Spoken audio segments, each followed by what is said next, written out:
Assalamualaikum warahmatullahi wabarakatuh. Nama saya Virgiani Tasya Syamsuri. NIM saya 191400125. Saya berada di Universitas Islam Negeri Maulana Malik Ibrahim Malang. Jurusan saya Pendidikan Guru Madrasah Ibtidaiyah.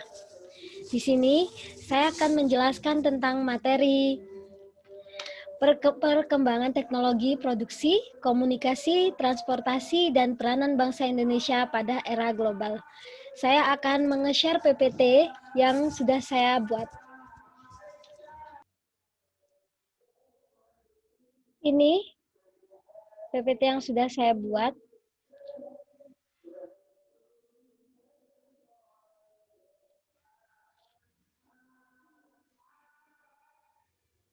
Yang pertama, perkembangan teknologi produksi pada era global.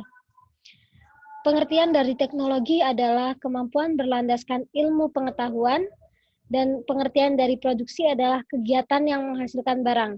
Jadi dapat disimpulkan bahwa teknologi produksi adalah kegiatan menghasilkan barang yang berlandaskan pada ilmu pengetahuan yang berkembang. Jadi pada dasarnya teknologi produksi itu memproduksi suatu barang dengan teknologi bersamaan karena saat ini masih era global seperti itu.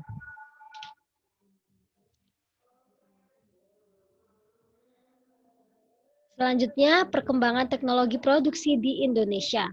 Teknologi produksi mengalami perkembangan. Perkembangannya selalu ke arah kemajuan.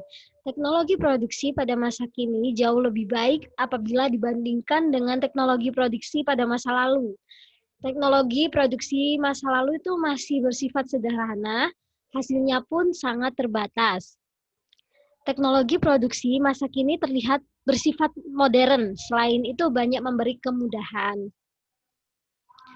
Perbandingan teknologi produksi sederhana dengan teknologi produksi modern.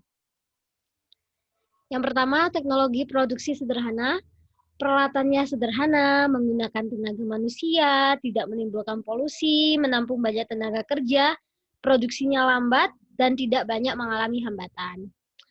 Kalau teknologi produksi modern itu, peralatan canggih, menggunakan tenaga mesin, dapat menimbulkan polusi, menampung sedikit tenaga kerja, produksinya cepat, dan mengalami banyak hambatan apabila ada kerusakan pada mesin.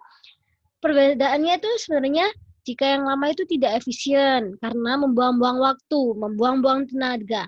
Sedangkan yang zaman sekarang itu lebih efisien produksi karena produksinya itu cepat dan mengurangi banyaknya kerugian.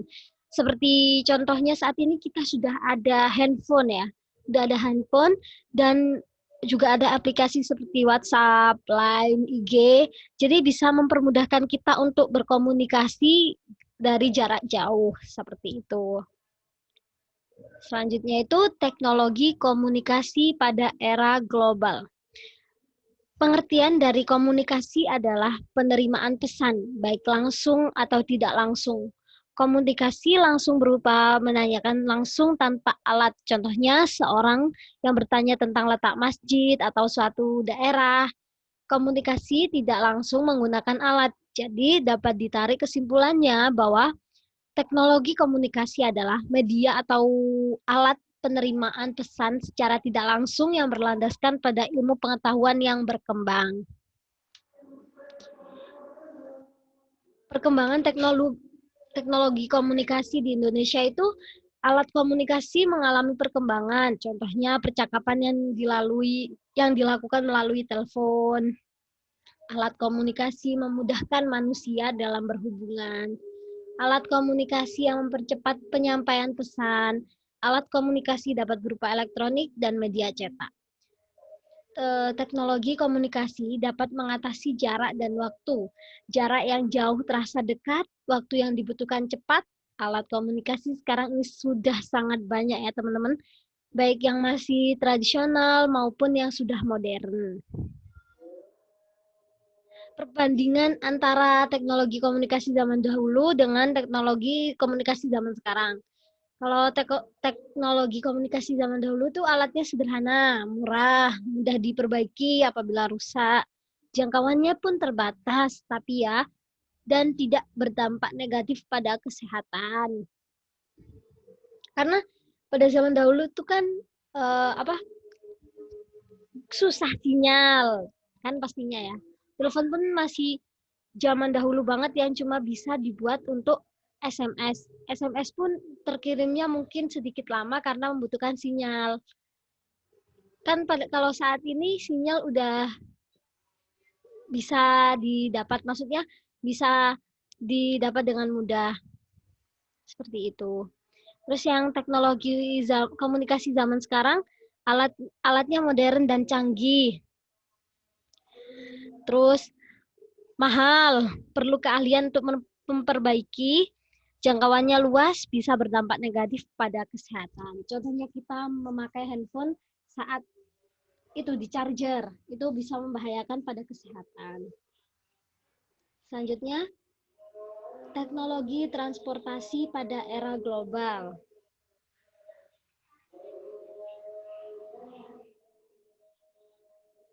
Itu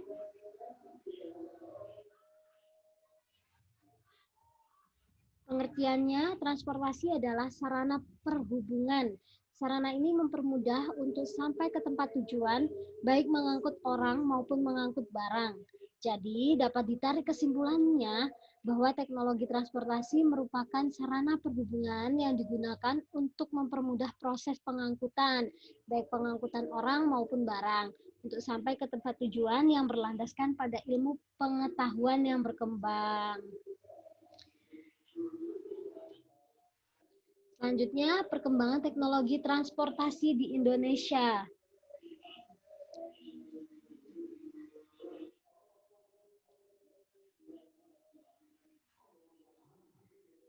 Perkembangan sarana transportasi mengalami kemajuan. Dahulu daya angkut terbatas, selain itu kecepatannya juga sangat terbatas. Akan tetapi, sekarang mengalami peningkatan dan perubahan. Negara kita merupakan negara kepulauan. Pulau-pulaunya disatukan dengan laut. Hal ini membutuhkan suatu transportasi, baik transportasi darat, laut, maupun udara.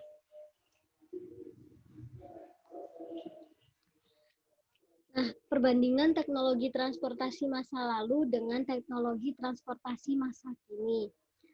Jika teknologi transportasi masa lalu itu tidak mengeluarkan polusi, tidak banyak biaya untuk perawatan, tidak bergantung pada tenaga ahli, tidak bisa cepat tapi ya, dan tidak perlu menyiapkan tempat khusus seperti bandara itu. Nah, kalau teknologi transportasi masa kini dapat menimbulkan polusi, banyak mengeluarkan biaya, bergantung pada tenaga ahli. Bisa cepat jalannya, perlu menyiapkan tempat khusus. Seperti itu.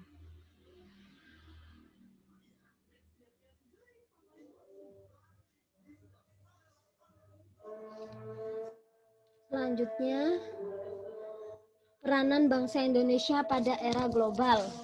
Globalisasi dengan segala dampaknya perlu mendapatkan perhatian dari pemerintah atas akses positifnya dapat dimanfaatkan dengan baik dan akses negatifnya dapat dihindari oleh rakyat.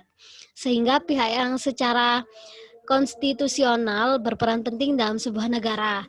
Pemerintah tidak selamanya menjadi pemain tunggal dalam pengelolaan negerinya. Menurut Budi Winarno, peran negara dalam pembangunan dapat dibagi menjadi dua bagian, yaitu peran negara era tahun 1950 sampai 1960-an dan peran negara era 1970-an dan sampai sekarang.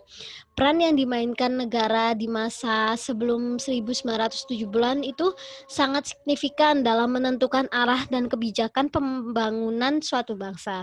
Tetapi setelah tahun 1970 sampai sekarang terjadi pemangkasan peran yang dimainkan negara. Jadi sekarang itu peran bangsa Indonesia ini pada era global itu sudah tergantung individualnya. Maksudnya sumber daya manusianya kita bisa maju atau tidak, kita bisa mengikuti era perkembangannya atau tidak. Kalau zaman dahulu kita ditentukan oleh negara, tapi kalau saat ini lebih ditentukan oleh individualnya. Nah, seperti itu yang bisa saya jelaskan. Mohon maaf bila ada salah kata. Saya mohon maaf jika ada kurang juganya. Terima kasih. Wassalamualaikum warahmatullahi wabarakatuh.